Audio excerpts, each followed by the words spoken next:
Salut tout le monde, bon j'espère que vous allez bien. Cette semaine je ne suis pas à la ferme mais je suis en promenade. Je suis parti découvrir une nouvelle exploitation laitière avec forcément des robots GEA. Mais il n'y a pas que des robots de traite, il y a aussi le nouveau robot d'alimentation. Donc si vous êtes prêts, on est parti pour découvrir ça ensemble.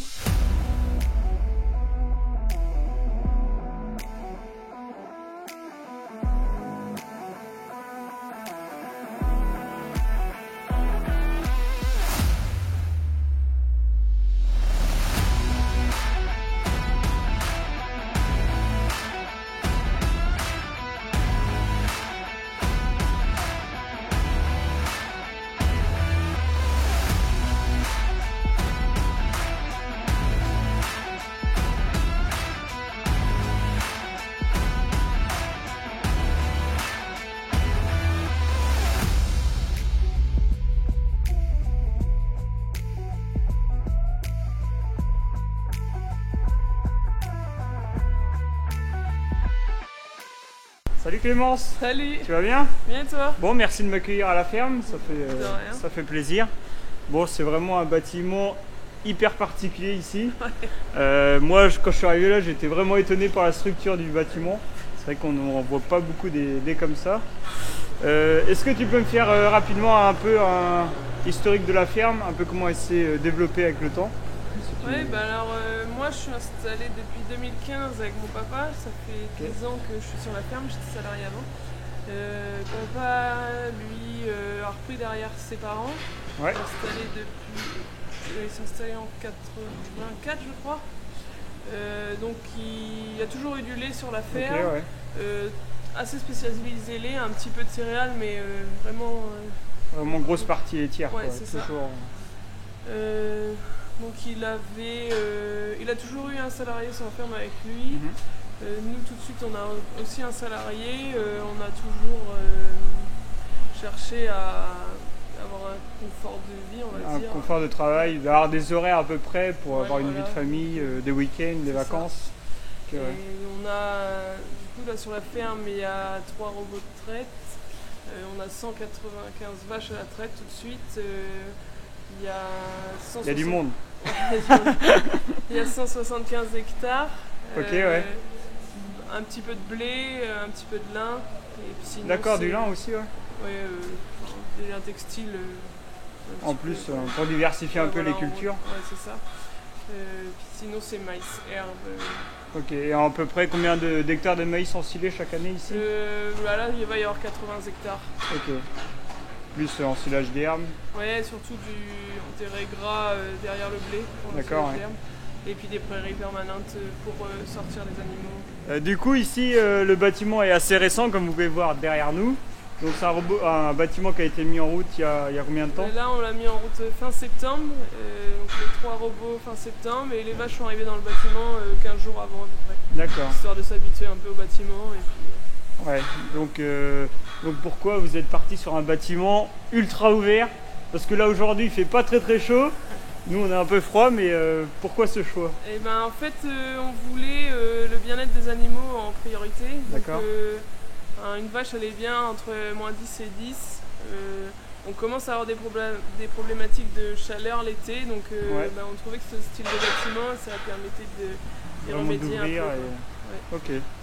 Et du coup, ça a mis combien de temps un peu entre l'idée du projet et jusqu'à la mise en route? Il y a bien eu 5-6 ans avant qu'on se mette vraiment en route.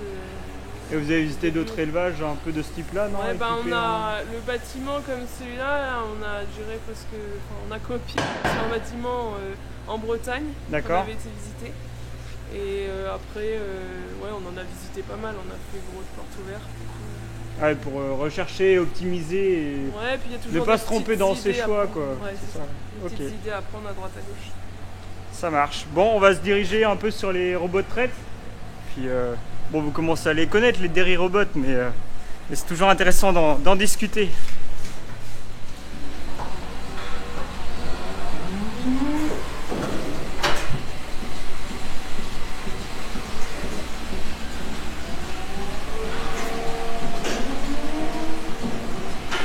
Du coup, nous sommes arrivés dans la stalle des robots. Donc ici, il y a 3 robots. J'ai vu qu'il y a même un 4e emplacement pour potentiellement un futur robot à l'avenir. C'est ça, en fait la maçonnerie le permettait, donc on s'est dit qu'on allait la faire en même temps, peut-être la refaire si besoin plus tard, mais c'est pas dans les projets pour le moment. Ok, ouais, le projet là c'est d'optimiser vraiment les 3 robots, ouais, les mettre en capacité de charge maximale je pense. Et du coup pourquoi vous êtes parti chez GEA notamment en robot?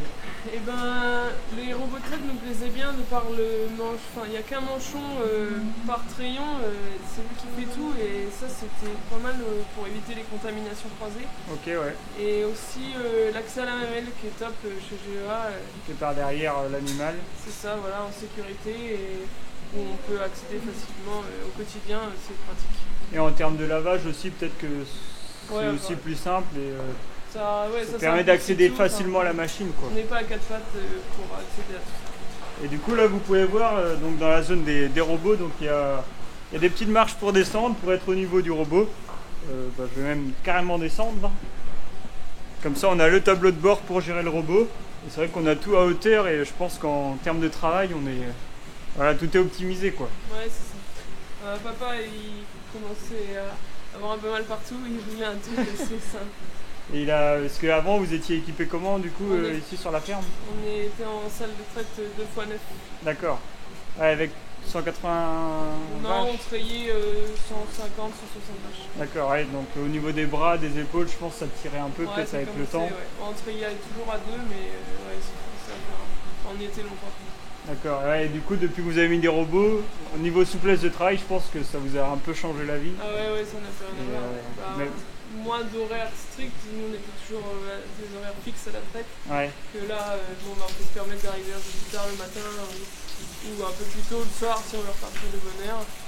Et puis physiquement c'est plus le même boulot. Ouais, et les épaules, les bras, c'est... Bon, pour ceux qui ont des robots, je pense que tout le monde a ce même argument là. C'est vrai que niveau confort de travail, c'est vraiment optimal quoi.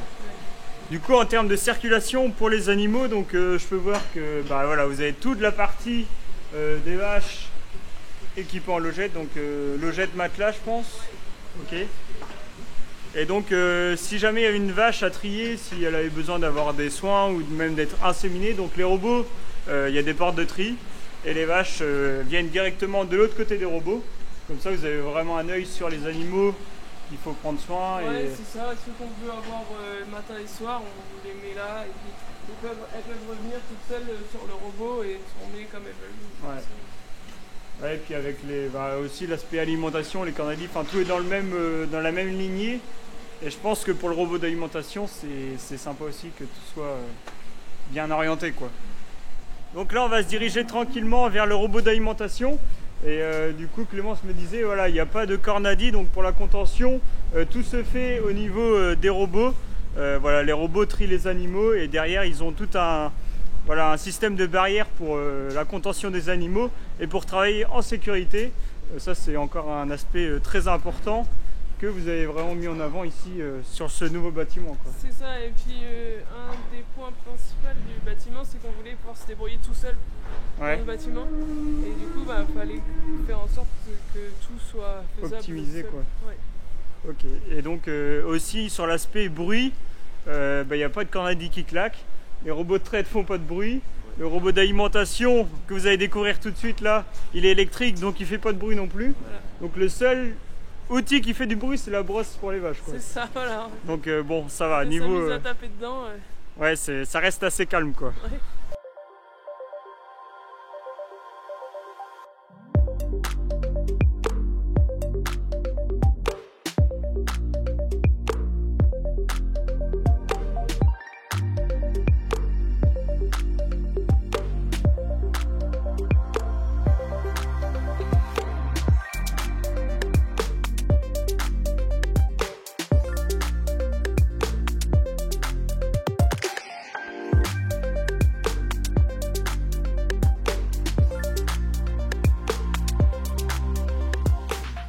Donc là on arrive devant la cuisine comme vous pouvez voir derrière nous. Donc ici vous avez 4 box où vous mettez le maïs, l'ensilage d'herbe. Voilà, paille et puis de la luzerne. Ok, donc un maïs, herbe, paille, luzerne, ok. Et donc ça vous les remplissez tous les jours? Le maïs et l'herbe première bouille pour avoir un produit frais. D'accord. Et puis la paille et la luzerne, on remplit ça une fois la semaine, quoi, en fonction de combien il y a dedans. Et donc ça vous mettez à peu près combien de temps à remplir En une demi-heure, grand maximum, tout est fait, quoi. D'accord. Ouais, donc tous les jours, en une demi-heure, on va dire, les rations sont... Enfin, pour vous, votre travail est fait en une demi-heure tous les jours? Ouais, pour alimenter à peu près 300 animaux.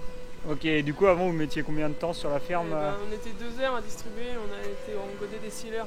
Ok. Donc, on faisait des rations mélangées, et du coup, ça nous prenait pas mal de temps à prendre tous nos aliments et tout ça. Ouais, et le fait d'avoir robotisé la partie alimentation, ça vous permet de faire une diversification au niveau des rations. Ouais, ça, là, on a 5 rations sur la ferme, là. D'accord. Et donc ça permet voilà, que ça soit vraiment précis, toujours les mêmes quantités, toujours bien distribué, bien mélangé.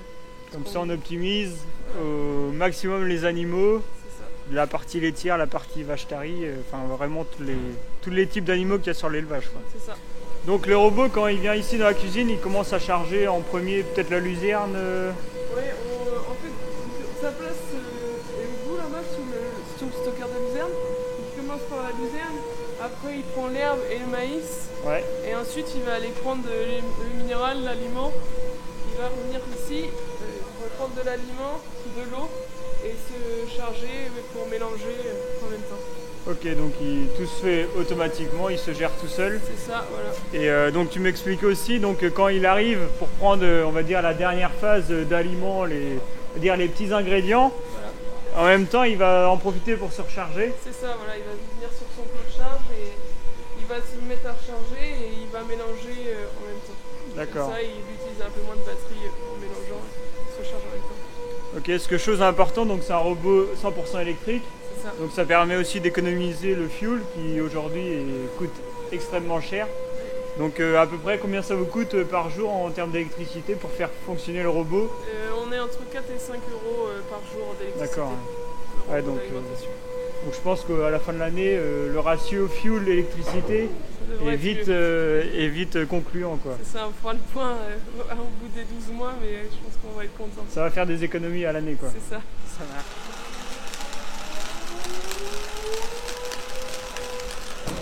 Donc là c'est parti pour le chargement de l'aliment, comme vous pouvez voir. Donc, tout se fait tout seul, c'est quand même pas mal, hein. Ça change de la ferme où nous on est avec notre bon vieux Sam et on doit charger la mélangeuse tous les matins. Donc là le robot il est en train de préparer une ration pour les vaches laitières, donc il est en train de mélanger, donc ça prend 9 minutes, tu m'as dit? Ouais, sur les vaches laitières, ouais. Ok. Après on choisit vraiment le temps qu'on veut pour avoir le mélange qui nous paraît le mieux, quoi. Le plus adapté, ouais, par rapport à la fibrosité de notre fourrage et tout ça, quoi. Voilà. Et du coup l'aspect aussi, je pense que tu me disais, qui est important pour toi, c'est que le robot, enfin voilà, c'est tout le temps propre. Bah oui, c'est assez facile d'entretien. En fait, on charge les stockers, on passe un coup de soufflette un coup tous les jours ou un coup tous les 2 jours, et puis la cuisine est propre, quoi. On n'y passe pas de temps. Ouais, c'est que en une demi-heure tout est chargé, tout le maïs, tout l'ensilagère que vous mettez dans les stockers, forcément ça tombe dans le robot, ouais. Ça va jamais tomber à côté. Non, voilà, il va y avoir un peu comme ça par le vent, oui. Mais sinon, enfin voilà, un coup de soufflette tous les jours et ça reste propre, quoi. Et puis d'un point de vue, voilà, on optimise aussi, là, on évite de perdre 2-3 godets de maïs à droite à gauche. Enfin, ah oui, voilà, c'est des petites choses, mais là, il n'y a pas de gaspillage de fourrage. Tout finit vraiment dans le robot. Ça. Et puis ça reste propre, quoi. Voilà. Donc pas de nettoyage à faire, ça c'est important. Ouais. Donc le robot, il a une capacité de 2 mètres cubes, un peu plus de 2 mètres cubes. Et donc au terme de chargement, donc il est précis à 10 kg près. C'est ça. Voilà, là il prend ses aliments, tout ce qui est en dessous de 10 kg, ça va être une calibration par temps.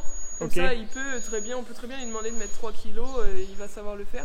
Et au-dessus de 10 kg, on va être sûr, ça va être la pesée, quoi, quand ça tombe. Et lui, il sait quand il a pris ce qu'il fallait, il s'arrête.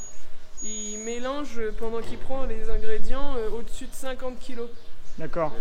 Et dès qu'il arrive à 50 kg, il arrête de mélanger pour être plus précis et prendre la quantité exacte dont il a besoin. Ok, ça marche. Donc là, le robot, il vient de partir de sa borne de chargement. Donc là, la ration, elle est prête, elle est mélangée. Donc là, on va le suivre en fait. Voilà, on n'a rien à faire, on va le suivre, on va marcher derrière. et il va aller distribuer la ration aux vaches laitières.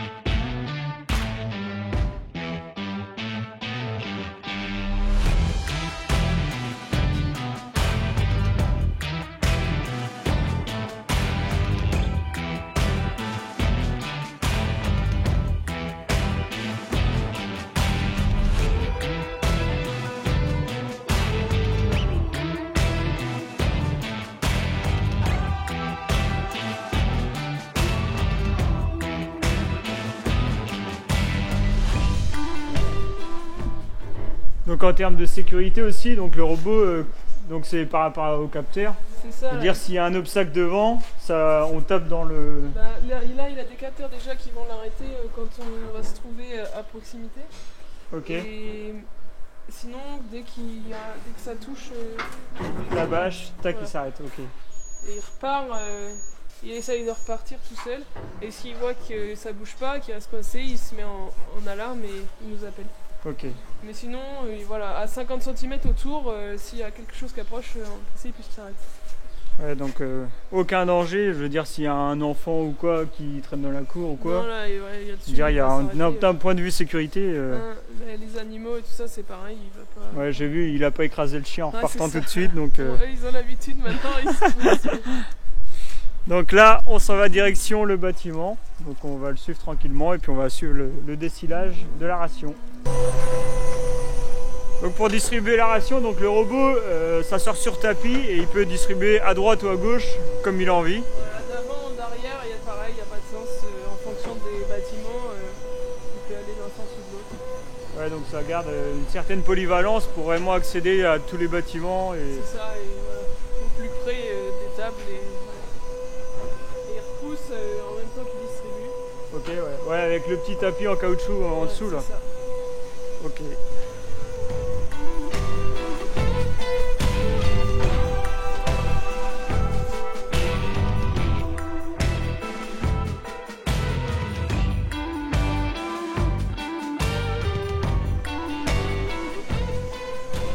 Donc pour finir sur la partie robotique et sur le tour de cette exploitation, donc on va parler aussi du logiciel qui gère tous les robots, que ce soit les 3 robots de traite, mais aussi le robot d'alimentation. Donc c'est la dérinette du coup. Donc là on a un logiciel robot avec les statistiques un peu et puis on a tout ce qu'on peut faire un peu avec, remplir nos trucs de reproduction, notre santé, une maladie, un truc. Et sur l'alimentation là par exemple, on a tous les repas qui sont prévus pour le robot sur la journée. Donc là on en est là pour le moment, là on a une petite ligne rouge qui nous indique où il en est. Ouais, donc le robot lui il commence sa journée à 2h du matin. 2h du matin et il termine à 23h30 à peu près. Ouais, donc il travaille beaucoup plus que moi, hein. Ça on peut le dire. Moi aussi. Mais non, ouais, c'est vrai que c'est d'un point de vue aussi, on va dire, main d'œuvre, la problématique c'est, je pense, demain dans les fermes, ce sera la main d'œuvre qui manquera dans les fermes. Et c'est aussi pour ça que vous êtes parti sur l'aspect robotique. Ouais, ça simplifie le travail au quotidien. Et puis au début on avait essayé de le faire tourner que de 6h à 22h. Et en fait on s'est rendu compte que plus on étalait les repas, plus les vaches mangeaient. Et d'accord, plus, ouais. mais moins il y avait de concurrence à l'auge. Alors là, sur cette distribution, ça se trouve un petit peu moins vrai.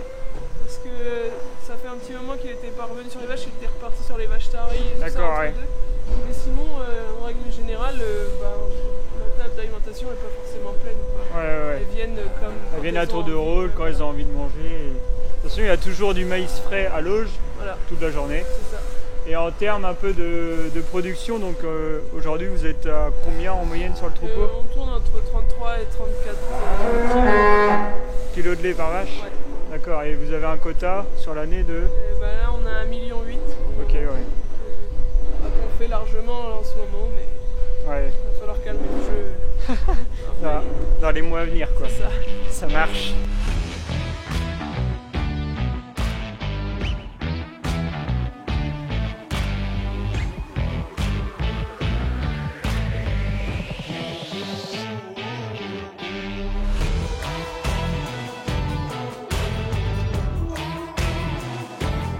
Bon, merci Clémence pour la visite. Voilà, c'est vraiment une très belle exploitation avec un bâtiment vraiment original. Donc ça fait plaisir à découvrir. J'espère que vous, ça vous a plu derrière votre écran. N'hésitez pas à partager la vidéo, à poser des questions si vous en avez. Je demanderai à Clémence les réponses. Et puis on se retrouve la semaine prochaine pour une nouvelle vidéo à la ferme. Ciao!